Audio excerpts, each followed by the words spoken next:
नमस्ते दोस्तों। आज मैं फिर हाजिर हूँ आप लोगों के सामने अपनी एक नई बात और कविता लेकर। तो चलिए सुनते हैं। और आप इस कविता को तभी समझ पाएंगे जब आप इस वीडियो को एंड तक देखेंगे, और एंड तक ज़रूर देखिए, तभी जो मैं बात कहना चाहती हूँ उसको आप समझ पाएंगे। तो चलिए शुरू करते हैं। इतना तो हम सब लोग जानते हैं कि पत्नी किसी की भी गलत बात बर्दाश्त कर सकती है अगर उसका पति उसका साथ देता है तो। अगर वही पति मौन रहे तो पत्नी पर क्या बीतती है, ये उसी के ऊपर मैंने एक कविता लिखी है, अपने विचार लिखे हैं। आप सुनिए और बताइए कैसे लगे।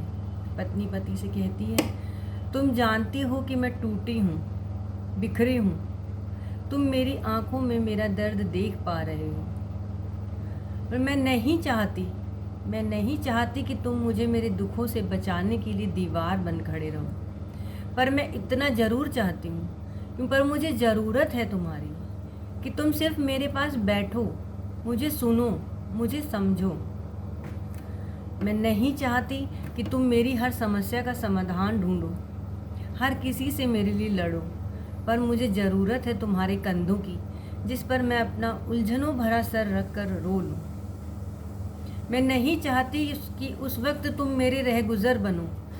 मैं नहीं चाहती कि तुम हर वक्त उस वक्त मेरा रह गुज़र बनो जब ये दुनिया मुझे ताने दे, मुझे गलत बताए। पर मुझे ज़रूरत है तुम्हारे उस दिल की, तुम्हारे उस पाक दिल की जिसमें तुम कहते थे कि सिर्फ तुम हो और मैं खुद को उसमें संभालूं। इतना सुनकर भी पति चुप रहता है, मौन रहता है, तो पत्नी को अच्छा नहीं लगता। और पत्नी फिर कहती है, मैं जानती हूँ तुम्हारे पास मेरे हर सवाल का जवाब नहीं है, पर फिर भी मुझे ज़रूरत है तुम्हारी, हर पल सिर्फ तुम्हारी, कि तुम मुझे गले लगाओ, मेरी बात सुनो, मेरी परवाह करो, मेरी हर खुशी हर आंसू में मेरे साथ खड़े हो, और कहो कि जब तुम मेरे साथ हो तो दुनिया की कोई चीज़ नहीं जो हम पा न सकें। और आखिरकार पति को अपनी चुप्पी तोड़नी पड़ती है और वो बोलने पर मजबूर हो जाते हैं और कैसे अपनी पत्नी को समझाते हैं।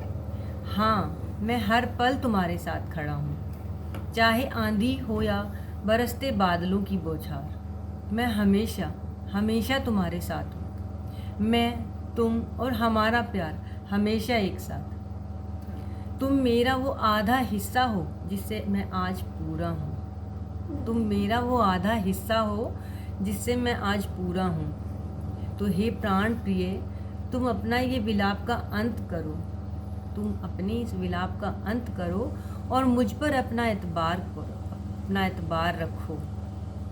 और फिर पति अपनी पत्नी को खुश करने के लिए एक कविता सुनाते हैं और कैसे उसे मनाते हैं। सुबह की पहली किरण सी हो तुम, सुबह की पहली किरण सी हो तुम, जो नया सवेरा लाती हो। शाम की प्यारी लाली हो तुम, शाम की प्यारी लाली हो तुम, जो दिल को सुकून दे जाती हो। जब मन विचलित होता मेरा, तब याद तुम्हें कर लेता हूँ।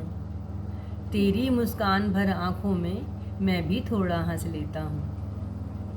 तुम बिन अधूरा मैं ही प्राण प्रिय, तुम बिन अधूरा मैं ही प्राण प्रिय, तुम मेरा आधा हिस्सा हो। हम रहें न रहें इस जीवन में, पर दुनिया में हमारा किस्सा हो। तो फ्रेंड्स, ये थी मेरी आज की कविता। अगर आपने इसे एंड तक देखा है तो आप मेरी बात ज़रूर समझ पाए होंगे। और अगर आपको मेरा वीडियो अच्छा लगा, मेरी बात कविता कुछ अच्छा लगा, तो कमेंट करिए, अपने फ्रेंड्स के साथ शेयर करिए। और अगर आप लोगों ने मेरे चैनल को सब्सक्राइब नहीं किया है तो प्लीज़ सब्सक्राइब करिए। मैं बीच बीच में देखती हूँ इसलिए क्योंकि मैंने इसको लिखा है और इतना सब याद करना मुझे नहीं लगता मैं कर पाऊँगी। मैंने लिखा है तो मैं आपको पढ़ के सुना देती हूँ। अगर आपको अच्छा लगे तो प्लीज़ लाइक और शेयर करिए। Thank you.